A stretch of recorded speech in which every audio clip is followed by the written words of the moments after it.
You think you know the Grudge, right?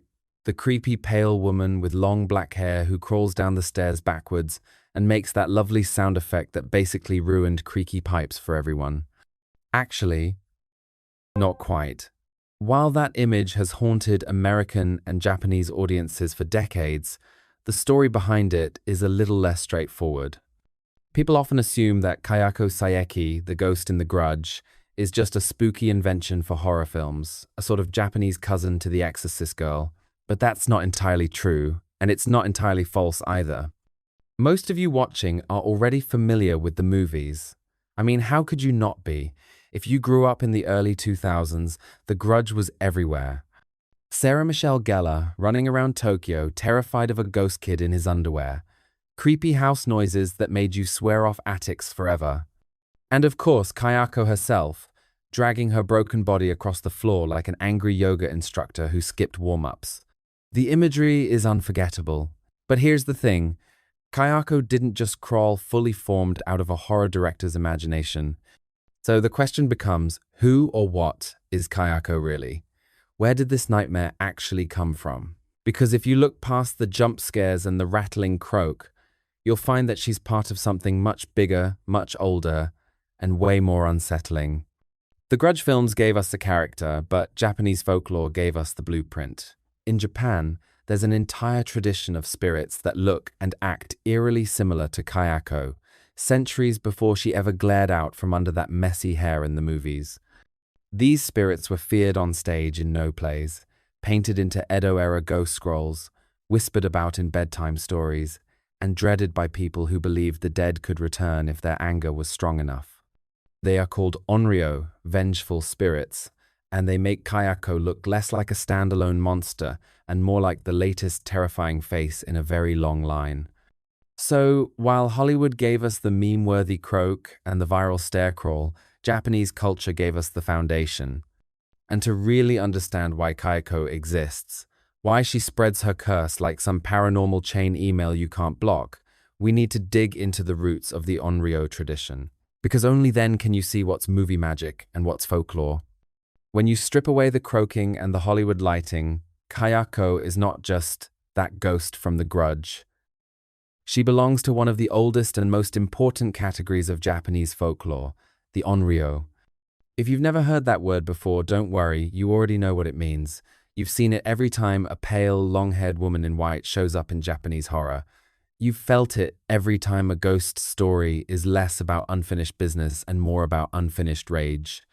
That's the essence of the onryo, a spirit so consumed by fury, betrayal, or heartbreak in life that death doesn't quiet it. Instead, death becomes the megaphone. The idea goes all the way back to the Heian period of Japan, over 1,000 years ago. This was an era where court politics, poetry, and superstition mixed freely, and people truly believed that strong emotions could literally outlast the body. In Heian literature, you often see tales of noble women who, after being scorned by lovers or husbands, return as fiery spirits to torment the living. These weren't side characters in the stories, they were often the terrifying centerpiece, the embodiment of consequences. The message was clear. Wrong someone deeply enough, and their anger will follow you even beyond the grave. This belief didn't just stay in whispered stories, it moved onto the stage. No theater, Japan's centuries-old performance art, loved onryo tales. The slow, haunting movements of masked performers were the perfect way to embody a ghost caught between life and death. The masks themselves, staring eyes, down-turned mouths, expressions frozen in eternal grief or rage, captured exactly what an onryo represented. One famous no play, Aoi no Ue, dramatizes the story of Lady Rokujo, a noble woman whose jealousy after being cast aside by her lover causes her spirit to literally possess another woman and torment her to death. No pale makeup or crawling needed. The very idea was enough to send chills through Heian audiences. By the Edo period, Japan was fully obsessed with ghost stories. This was the age of kaidan, tales of the strange and supernatural. Artists painted ghost scrolls, eerie ink depictions of spirits with long flowing hair, limp hands, and expressions that seemed both mournful and terrifying. If you've ever looked at an Edo-era ghost scroll, you'll realize immediately how much DNA Kayako inherited from them. The posture, the hair, the haunting eyes, she's basically a modern print of an Edo classic. But what truly defines an onryo isn't just appearance, it's motivation. Unlike Western ghosts, who might rattle chains because they're bored or wander hallways because they're lost, onryo are powered by something deeply human: rage, betrayal, injustice. These are spirits wronged in life, murdered, abandoned, humiliated, and they don't just want revenge on the one who hurt them. Their anger is nuclear. It radiates outward, consuming everyone unlucky enough to cross its path. That's why Kayako's curse spreads like a disease. She's not content to torment only her cheating, murderous husband. Anyone who enters her house, anyone who touches the space her fury clings to, gets marked. The archetype of the onryo can be seen in one of Japan's oldest and most famous ghost stories, Okiku from Bancho Sarayashiki. Okiku was a servant accused of breaking or losing one of her master's priceless plates. Depending on the version, she either actually broke it or she was framed. Either way, the punishment was brutal. She was killed and thrown down a well. Her spirit didn't rest quietly. Okiku returned each night, climbing from the well, counting the plates in a ghostly voice, 1, 2, 3, until she reached 9. Then came a chilling scream, because the 10th plate was always missing. Edo audiences were terrified. That endless counting, that inability to let go of a betrayal and injustice, is the same energy we see in Kayako's croak and crawl. Both Okiku and Kayako are fueled by an endless loop of rage that doesn't stop at personal revenge. It spills into the world, cursing everyone nearby. Okiku's story was so famous that it became a staple of kabuki theater.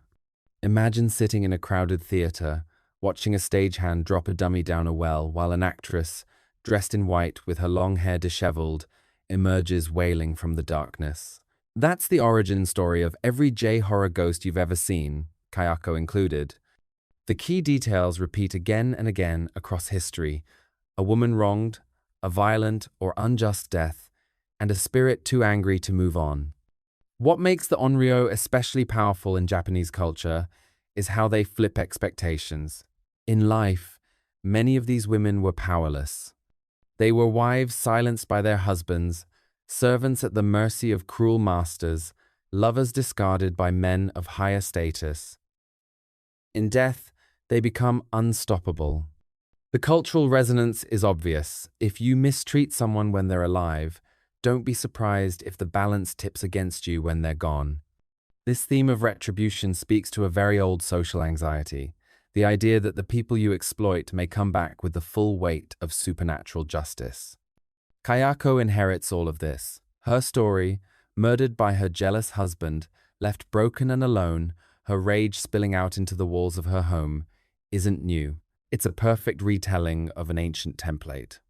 The only difference is how it's presented to modern audiences, through film techniques, sound design, and horror tropes that globalize what was once an intensely Japanese archetype.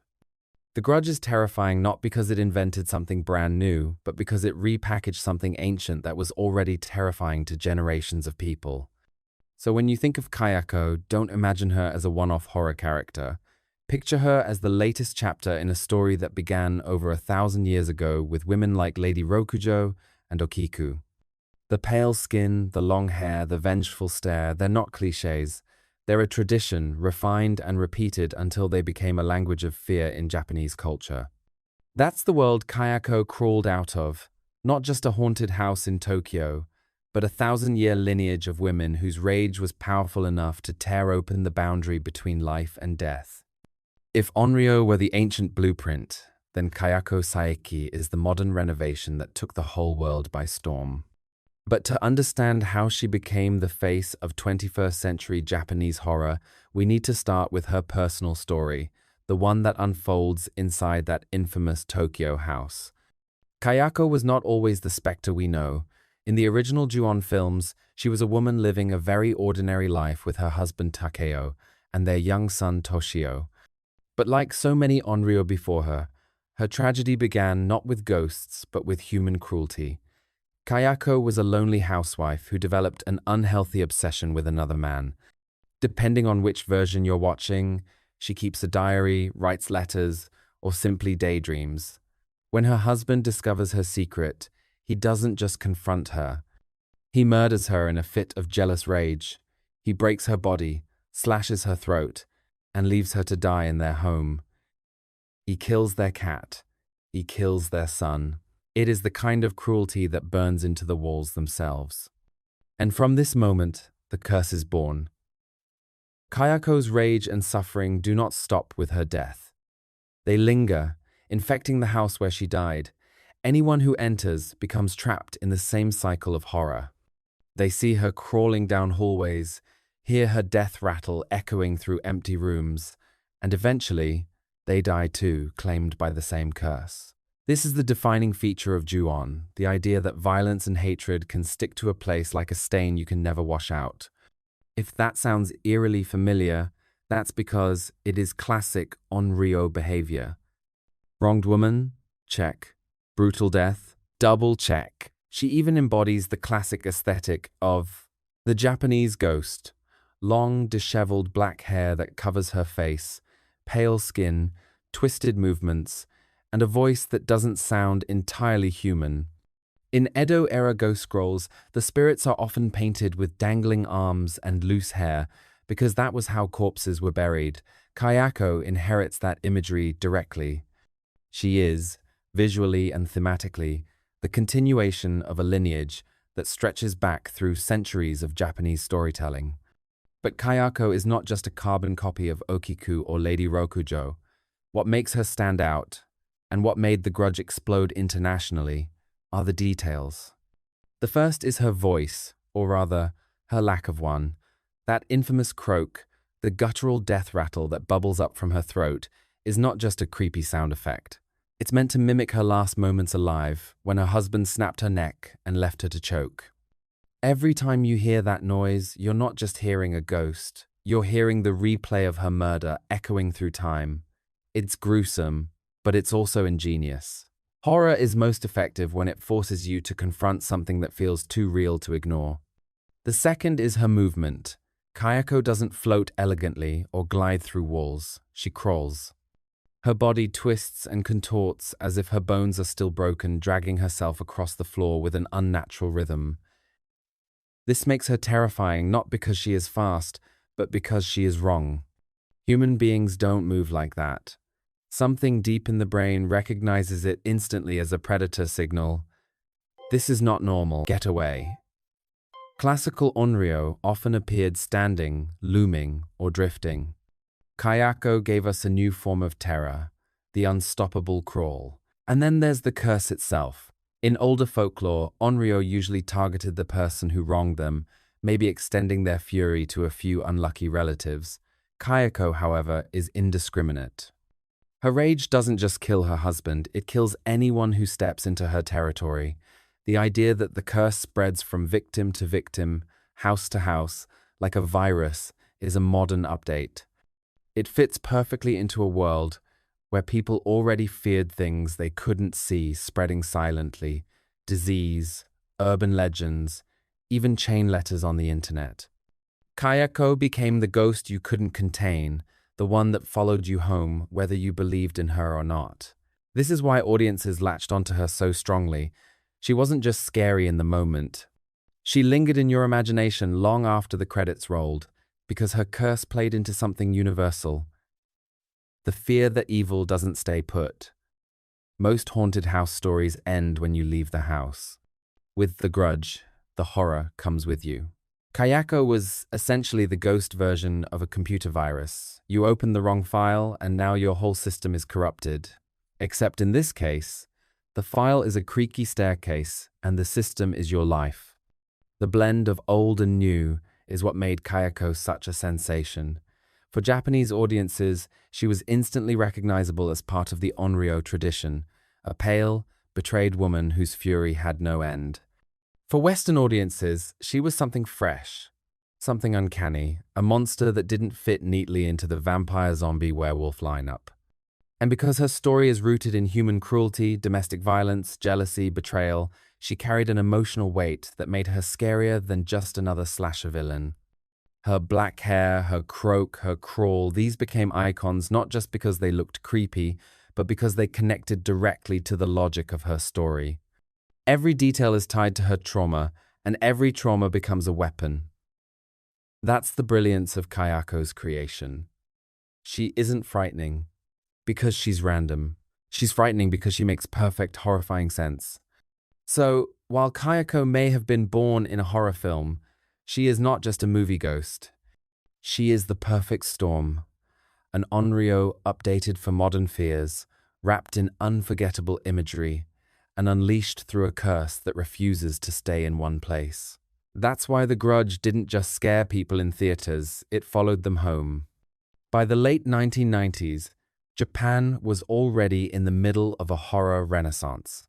The success of Ringu in 1998 had shown filmmakers that audiences were hungry for ghosts again, especially ghosts that tapped into both traditional folklore and modern anxieties. And right at that moment, a young director named Takashi Shimizu decided to take his own shot at the genre. Shimizu didn't start with a big studio film. His vision began with two short films made for Japanese television, Katasumi and 44444444444. Yes, that's actually the title. Both aired in 1998 and both introduced audiences to fragments of what would become the Ju-on universe. In Katasumi, viewers got their first glimpse of Kayako, crawling across the ground with that eerie, broken motion. In 44444444444, they met Toshio, the ghostly little boy with the cat-like cry. Even in these short, low-budget glimpses, something about the imagery stuck. Japanese viewers weren't just spooked, they were unsettled in a way that felt familiar, yet terrifyingly new. This led directly to Shimizu's first feature-length attempt, Ju-on, The Curse in 2000, quickly followed by Ju-on, The Curse 2. Shot on a shoestring budget and released straight to video, these films exploded in popularity through word of mouth. By the time Ju-on, The Grudge hit Japanese theaters in 2002, Kayako and her curse had already become household nightmares. Shimizu had done something clever. He had taken the onryo archetype, centuries of folklore, theater, and art, and fused it with the rhythm of modern urban legends. Japanese audiences recognized the DNA of onryo immediately. Kayako looked like she had crawled straight out of an Edo ghost scroll, pale, wide-eyed, her long black hair falling forward like a burial shroud. But what Shimizu added was the viral structure of fear. Traditional onryo usually targeted one person, the unfaithful lover, the cruel master, the person who caused their suffering. Kayako didn't stop there. Her curse spread like a sickness. If you entered the house, you were marked. If you saw her, you were marked. The horror wasn't confined to one character's morality tale. It became contagious, which is exactly what made Japanese audiences so afraid. Think about the late 1990s in Japan. The economy had slumped into what people called the lost decade. There was a deep sense of uncertainty and social anxiety. Rumors and urban legends circulated more easily than ever thanks to the rise of cell phones and the early internet. People whispered about chain emails that would curse you if you didn't forward them. They swapped ghost stories about haunted phone numbers and cursed videos. Into this environment, Ju-on felt frighteningly plausible. It wasn't just a story about a woman's rage. It was a story about how fear itself spreads, uncontrollably, from person to person. This is why the viral metaphor works so well. Kayako's curse didn't care if you were innocent, guilty, rich, poor, man, woman, child.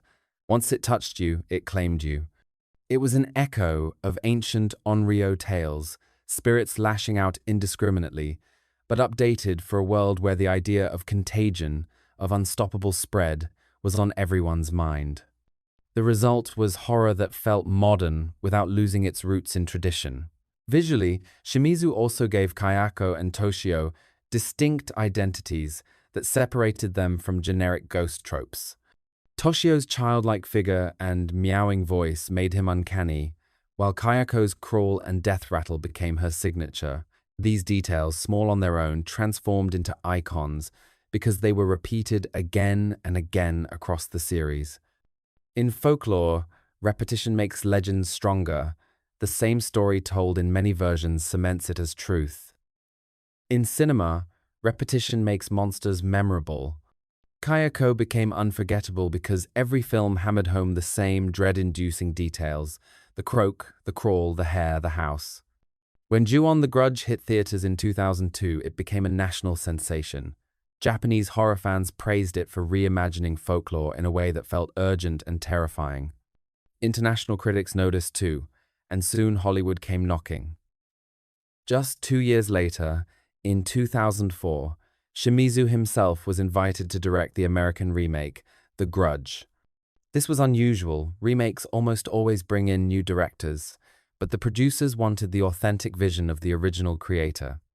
The American version, starring Sarah Michelle Gellar, transplanted the story to a Western audience while keeping the Japanese setting and much of the original imagery. For many American viewers, this was their first encounter with the onryo archetype. They didn't know the history, but they knew the feeling: something ancient, something inevitable, something you couldn't fight. The croak and the crawl worked just as well in English as they did in Japanese. The image of Kayako sliding down the staircase became an international meme before memes even existed. The success of the Grudge remake kicked off a wave of J-horror adaptations in Hollywood: The Ring, Dark Water, Pulse, and more. But few ghosts translated as seamlessly as Kayako. That's because she was never just a ghost. She was the embodiment of a curse, a living viral idea. You couldn't reason with her, couldn't destroy her. She was despair given a body. That concept works across cultures, across languages, across continents. What makes Kayako's cinematic journey so fascinating is how faithfully it mirrors the folklore she came from. Folklore spreads because it is retold. It mutates slightly with each telling, but keeps its core intact. Kayako did the same thing, only now through film. The Japanese Ju-on movies set the template, the American remake spread it globally, and countless sequels and spin-offs carried it further. It was folklore in real time, a ghost story retold through the lens of modern media. So when people ask why The Grudge worked so well compared to other horror franchises, the answer is simple. It blended the ancient fear of the onryo with the modern fear of contagion. It looked backward and forward at the same time, and it gave us an icon who was both completely traditional and completely new. Kayako wasn't just the woman in the attic. She was the ghost of folklore reborn for cinema, spreading her curse the same way stories always have, by moving from one victim, one viewer, to the next. By the time Kayako had crawled her way into international fame, she was no longer just a character. She had become a brand of horror, a face audiences could recognize instantly the way Americans recognized Freddy Krueger's glove or Jason Voorhees' hockey mask. But unlike those slashers, Kayako wasn't tied to a single actor or even a single cultural context. She was an idea, and that made her incredibly adaptable. In Japan, the Ju-on series quickly multiplied. Sequels like Ju-on, The Grudge 2, and later installments expanded on the curse, showing how far it could spread and how impossible it was to stop. Each film added slight variations, new victims, new haunted spaces, but Kayako herself stayed remarkably consistent. That was part of the appeal. She was eternal, unchanging, the same croak, the same crawl, the same unblinking fury no matter who the unlucky protagonist was this time.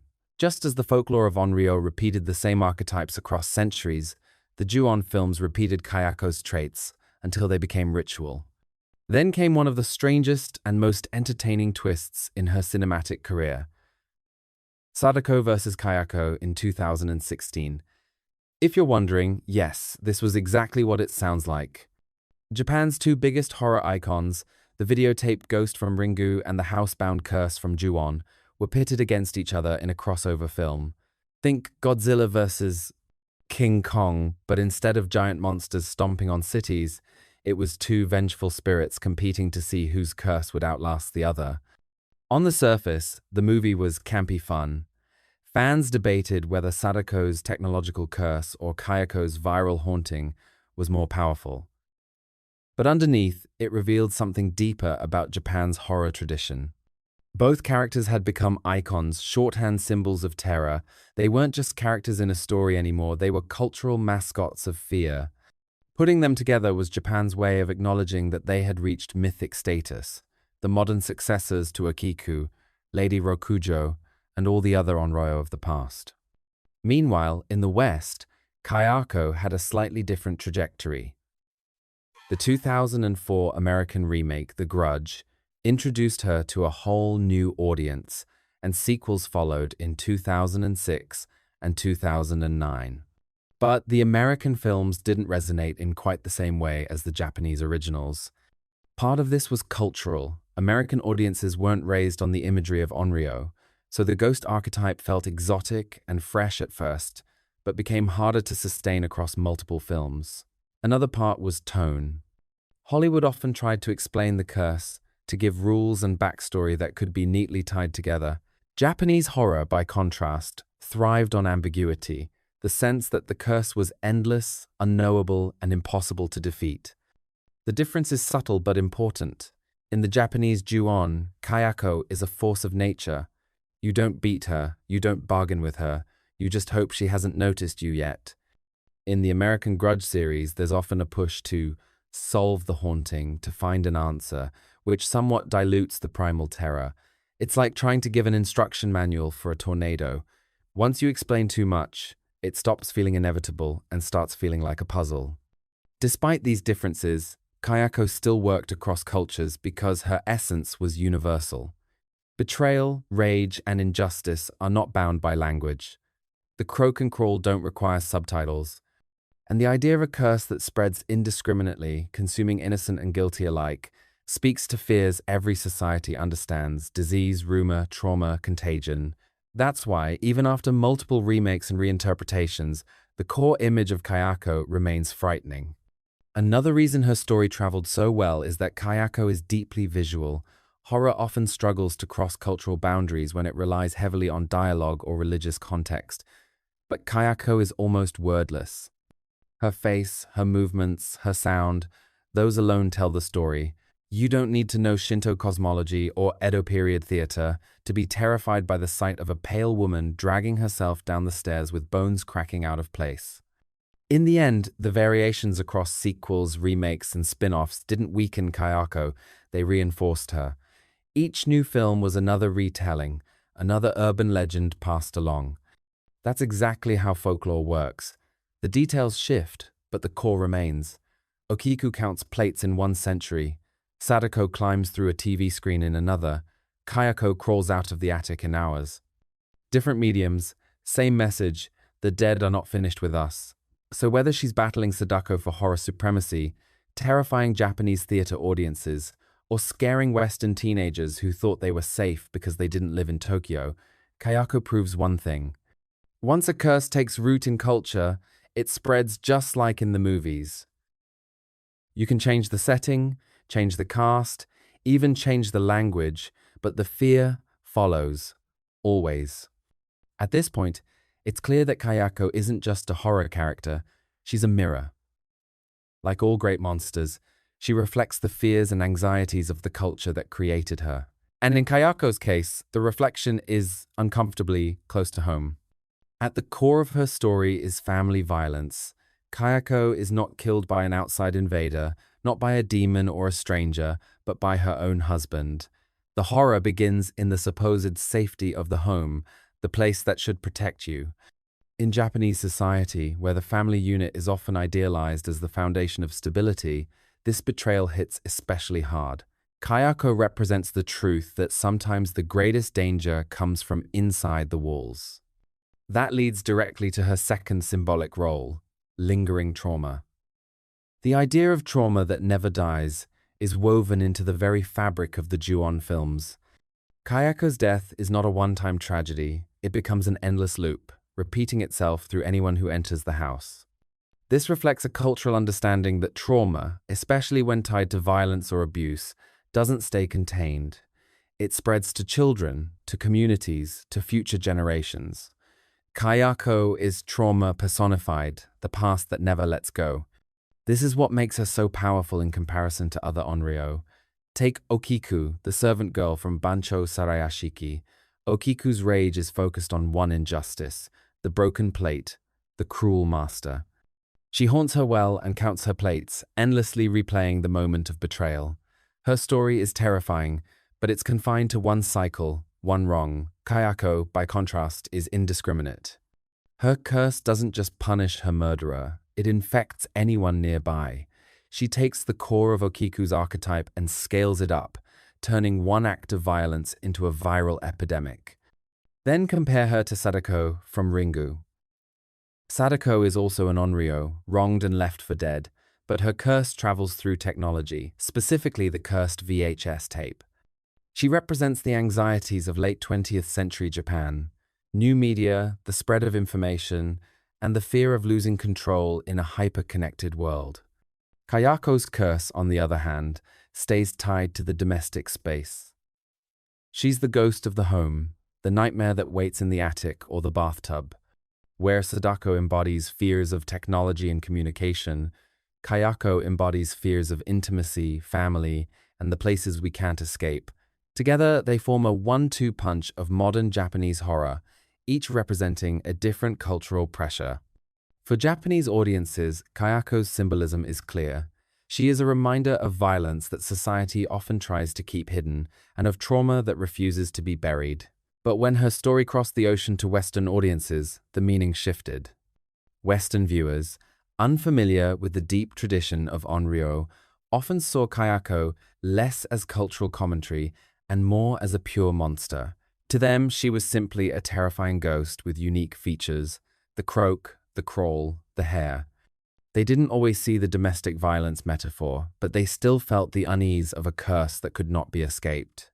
That difference is important. In Japan, Kayako works as both literal and symbolic horror.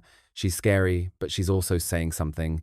In the US, remake, much of that cultural subtext got flattened. She was frightening, yes, but her story was treated more like a puzzle to solve than a cultural trauma to confront. That's why the American sequels struggled to carry the same weight. The fear translated, but the meaning did not. Still, there's something universal about Kayako's symbolism. Every culture understands the fear of being trapped by the past, of suffering that refuses to die. Every culture knows the unease of family turning into danger, and every viewer recognizes the dread of silence broken by a sound that signals doom. Which brings us to one last piece of symbolism: the croak itself. That guttural death rattle is more than just an audio jump scare. It's the sound of a woman silenced in life, now speaking in death. It's her trauma-given voice, an ugly sound that you can't ignore and you definitely can't mute. Kayako is, quite literally, the ghost you can't put on silent mode. No matter how much you want to, the noise keeps coming, reminding you of what happened in that house. And maybe that's the most terrifying symbolism of all. Kayako represents everything we try to bury: the violence we don't talk about, the trauma we want to forget, the sounds we wish we could block out. She's proof that you can cover your ears, you can close the door, you can move to another country, but some things refuse to stay hidden. They crawl after you, croaking the whole way. So now that we've crawled all the way through this story, what do we make of Kayako? On one hand, she's a pop culture icon, the pale ghost with the croak and the crawl who made an entire generation afraid of attics and staircases. She's a horror franchise in her own right, a character who can stand toe-to-toe with Sadako, and the face that launched 1,000 Halloween costumes. But on the other hand, she's not new at all. She's the direct descendant of centuries of Japanese folklore, the latest onryo in a line that stretches back to the Heian period. Kayako may look modern, but everything about her, from her long black hair to her endless grudge, is borrowed from a tradition that has terrified Japanese audiences for over 1,000 years. The grudge didn't invent her, it revived her. The only real innovation was making her curse spread like a virus, turning an old archetype into something that felt terrifyingly relevant in the modern world. That's what makes her so fascinating. She exists in two places at once. In pop culture, she's Kayako Saeki, the ghost who won't stop croaking. In folklore, she's every wronged woman who refused to stay silent in death.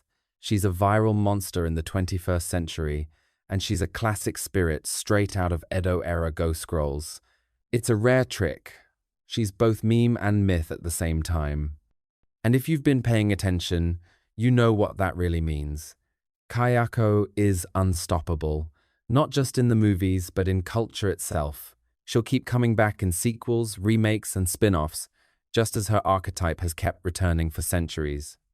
You can close the door, you can mute the TV, you can even move continents, but Kayako always finds a way to crawl after you. She's basically the subscription you forgot to cancel, except instead of charging you $10 a month, she charges you your soul. So here's the fun part. If Kayako is the ghost you can't mute, who should we unmute next? Which other Asian spirits should we cover in this series? Drop your suggestions in the comments, and whichever one gets the most love might just crawl into the spotlight in a future episode. Thanks for watching, and remember, if you hear a strange croaking sound in the middle of the night, don't panic. It's probably just your pipes, or maybe it isn't. Sweet dreams. I hope you enjoyed these stories. If you liked them and want to listen to more, feel free to subscribe and put on your notifications. I upload almost every day. Wish you all the best.